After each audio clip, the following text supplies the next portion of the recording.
Hey, welcome back, everybody. He is an Emmy and Peabody award-winning director who has been making documentary films that you know and love for over 40 years. His latest is a three-part series on Ernest Hemingway. Please welcome back to A Late Show, Ken Burns. Ken, it's good to see you. It's great to see you, Stephen. Thanks for having me. I want to get into this Hemingway three-part documentary, which is just amazing. I've seen the first 4 hours so far, and it's incredibly moving and beautiful, and reminds you of what a giant the man is on page and in his own mind in many ways. Yes. I've been fascinated with Hemingway for years. Matter of fact, on the old show, I tried to get to the heart of him right here. I don't know if you're familiar with this portrait of me. Papa Right Colbert. there. Papa Colbert, right there. This is, of course, this is sort of the mythologized Yes, Hemingway. Right. How do you get past the mythologized version of him, of the man's man, big game hunter, sportsman, warrior, lover, and when you get through to it, is that guy still really in there? Yeah, it's good. I mean, he was all of those things. And in our film, I co-directed with Lynn Novick, he was a deep-sea fisherman. He was a big game hunter. He liked to brawl and drink, and he loved nature. He's a great outdoorsman.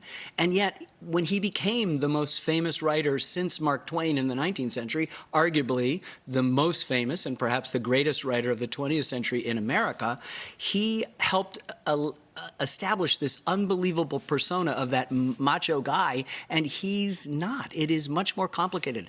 In the letters, you can hear vulnerability, you can hear anger, you can hear confusion, you can hear a kind of anxiety about things. And if you look at his writing, he is often parodying the very person that he is, whether it's Francis McComber or in The Short Happy Life of Francis McComber or The Snows of Kilimanjaro, its protagonist, he's often making fun of or revealing in startling ways boorish behavior on the part of men. So it's impossible to fully dismiss Ernest Hemingway because the body of writing is so great. But his life, his biography, is the same as what he said writing should be. It should be an iceberg, 7/10 below the surface. 7/8 below the surface, 1/8 above. And that's the way his writing is. When you read it, there is so much unspoken. It is so spare. It is so stripped bare that you are invited into mysteries and questions and undertow and complexity. It's the same with his private life.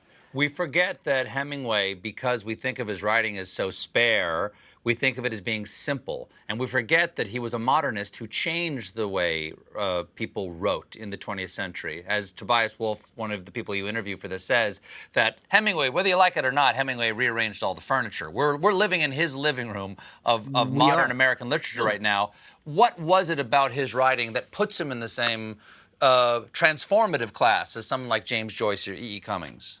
Well, it's very interesting because Joyce and Cummings and Faulkner, they're modernists in the sense, and they're very complicated, difficult to read. But Hemingway went in the other direction and was the same thing. There was so much meaning in what he said, the spareness of the words, the repetition. His mother had insisted on him learning music, and particularly Bach, and the repetition and counterpoint. The counterpoint and repetition in him is about the rhythmic speaking of music, and he made his prose a kind of music that almost anybody could read, and it opens up layers of meaning, just like his own personal life. I mean, this is a macho guy who is curious about gender reversal roles and identity. It's fascinating, you know. He has his wives, all four of them, cut their hair short. He'll grow hairs long, you know.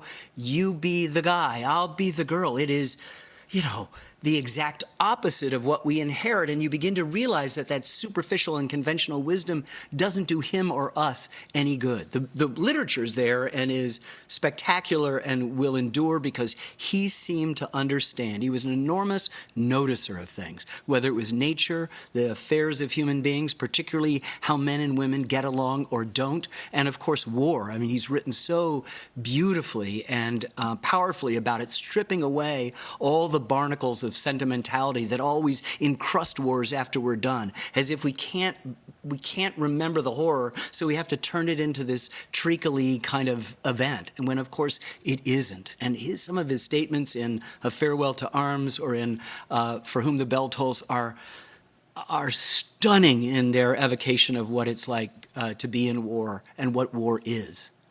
Ken, we have to take a quick break, but stick around, everybody. We'll be right back with more documentarian Ken Burns.